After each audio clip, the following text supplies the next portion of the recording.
Over the past 6 videos, we have explored the 7 deadly sins through a philosophical lens, examining what thinkers like Aristotle to Nietzsche had to say about pride, envy, greed, lust, wrath, sloth, and gluttony.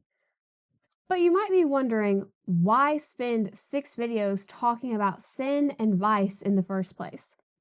Well, the answer comes from one of the most famous and misunderstood lines in philosophy.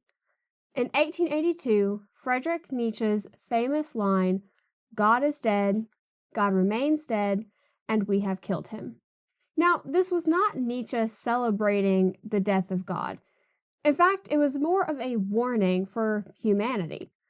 For thousands of years, religious frameworks provided a shared understanding of human nature and a common ground for distinguishing good from evil. And when that framework collapsed, Nietzsche predicted that we would face a crisis unlike anything humanity had experienced before. Not because he believed that God existed or didn't exist, but because we had lost the shared vocabulary for talking about what it means to be human. And he was right. What we're going to explore today is what happens when humans disassociate from our spiritual dimension, and how major wars led to a profound distrust of human nature itself, and the dangerous idea that emerged from this crisis, that reality is entirely subjective. But more fundamentally, I want to examine why philosophy itself seems to have lost its importance in the modern world. Many have declared that philosophers today have nothing of substance to offer, and that we have exhausted every philosophical angle worth exploring. But what if the real problem is not that we've run out of things to say, but that we stopped caring about human nature, and therefore we no longer see value in exploring it? When Nietzsche declared that God is dead, he was not making a theological argument. He was making a cultural diagnosis. European civilization had organized itself around Christian metaphysics for well over 1,000 years, and that framework provided answers to fundamental questions. What is a human being? What makes an action right or wrong? What's the purpose of being here? What gives life meaning? And whether you believed in God or not, these questions had culturally agreed upon reference points. The 7 deadly sins were not just rules, they represented a shared understanding of human psychology and what happens when certain drives become disordered. But by the late 19th century, that framework was collapsing under the weight of scientific advancement, Enlightenment rationalism, and industrial capitalism. And Nietzsche saw what was coming. He wrote, "What were we doing when we unchained this earth from its sun? Where is it moving now? Where are we moving to? Away from all suns? Are we not continually following? And backwards, sidewards, forwards, and in all directions? Is there still an up and a down? Aren't we staying? Aren't we straying as through infinite nothingness?" And this is the crisis. When the religious framework dies, you don't automatically get a replacement for something that humans had believed in and lived by for 1,000 years. You get disorientation. All the reference points that organized human understanding suddenly disappear, and there's no shared answer to the question of what should I do with my life? The Enlightenment had promised that reason would replace religion, and that science and rational thinking would provide new foundations for ethics and meaning. Because we would no longer need God, because we have logic, empiricism, and human progress. But then came the world wars. Now, World War I was not just a military and human catastrophe. It was also a philosophical catastrophe. For nearly a century after the Napoleonic Wars, Europe had experienced relative peace. Technology was advancing, democratic institutions were spreading, slavery was being abolished, and women's rights were expanding. It genuinely seemed like humanity was progressing towards a more civilized and rational future. And then the most advanced, educated, scientifically sophisticated nations on Earth used all of that reason and technology to slaughter each other on an industrial scale. Reason had not saved humanity from barbarism. Reason had just made it more efficient. And for thinking people across Europe, this was incomprehensible. Because how do you make sense of this? Two of the most influential responses came from Sigmund Freud and Martin Heidegger, and both of them reached the same conclusion. The Enlightenment faith in human reason was always a dangerous illusion. Freud, writing in the aftermath of the war, argued that human nature is fundamentally irrational and aggressive.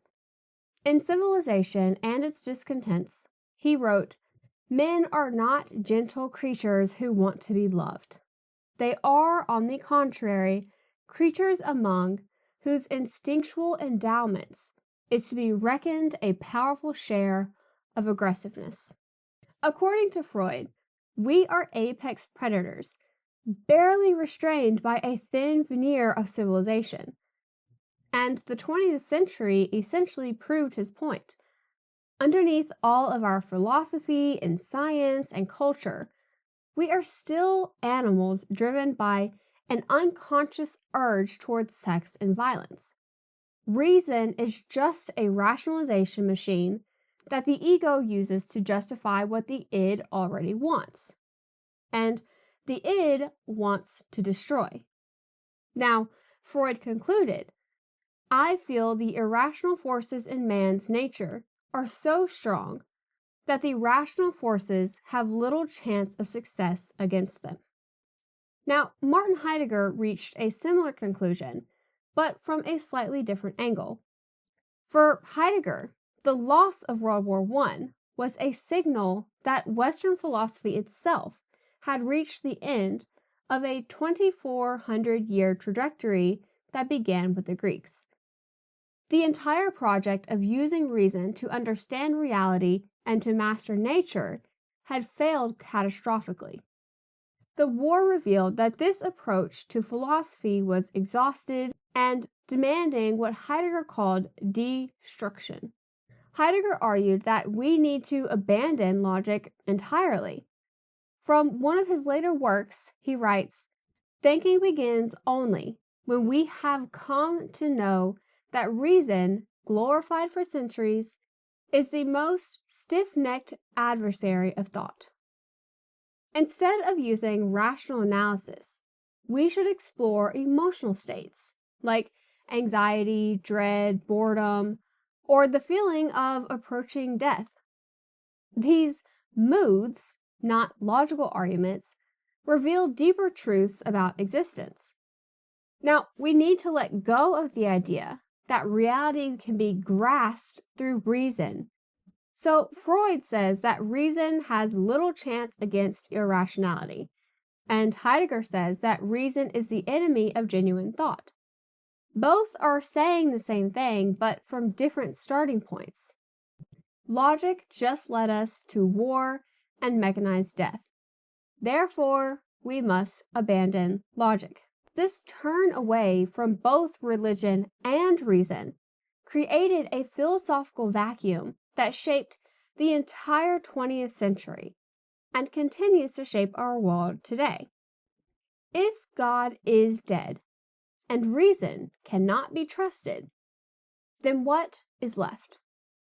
What grounds our understanding of good and evil? What provides a shared framework for demanding truth? Well, the answer that emerged particularly in continental philosophy, was nothing. There is no ground. Reality becomes fragmented, subjective, and a matter of perspective rather than objective truth. And this is the birth of what we now call postmodernism. Now, this brings us to the question that I want to examine most carefully.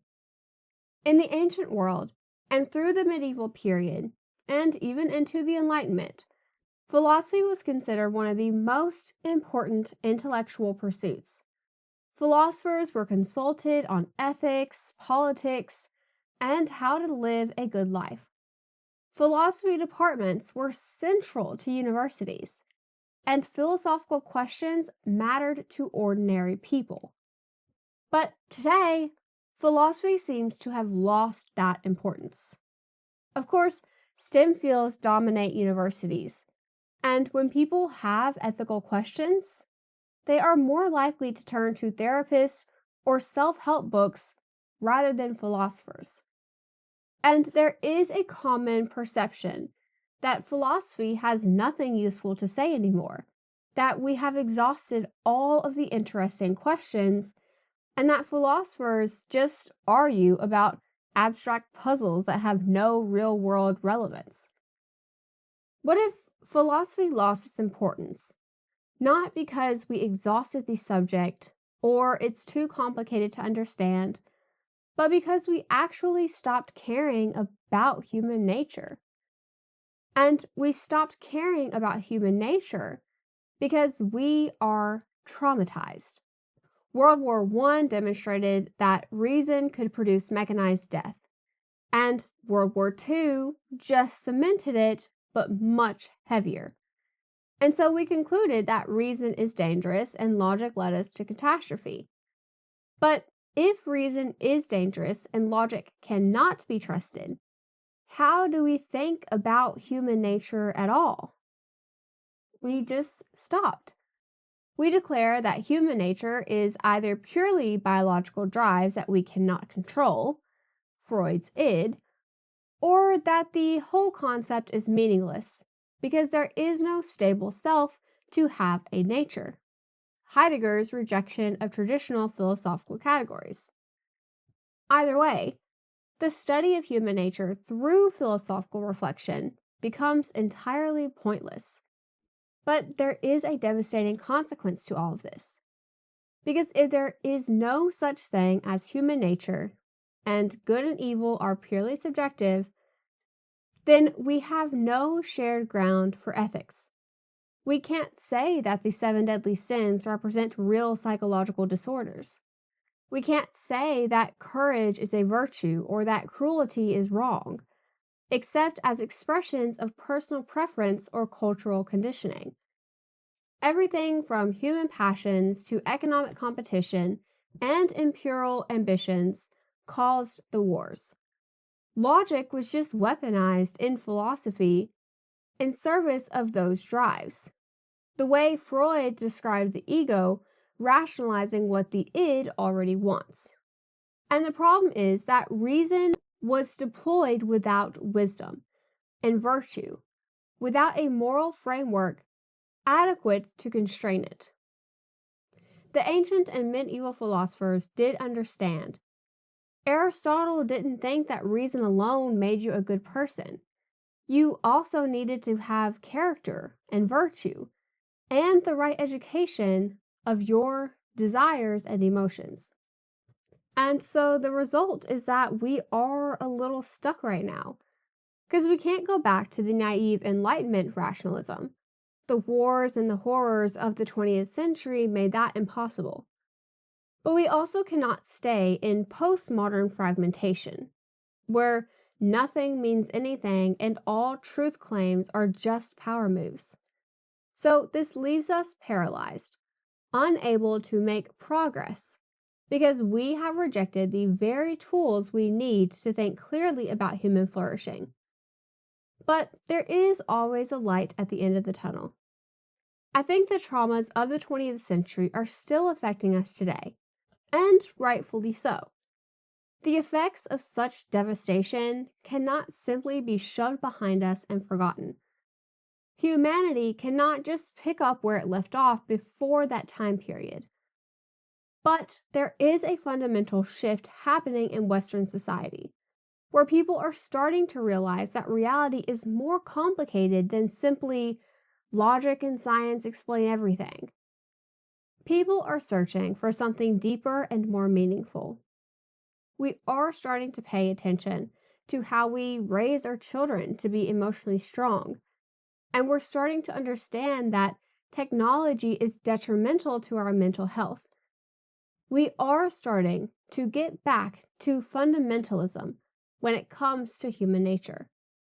But we are nowhere close to being out of the woods yet. We still live in a tribalist society where it's one party against the other. And if you don't agree with me, you are an evil or irrational person.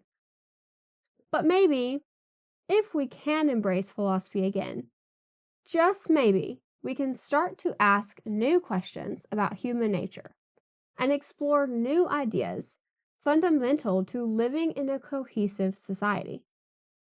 Or maybe it's a fantasy, and we're all just too damn smart for our own good.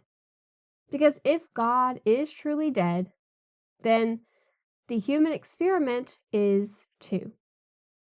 So, with that said, thank you guys for watching. And as always, don't forget to like, comment, and subscribe. And I'll see y'all next time.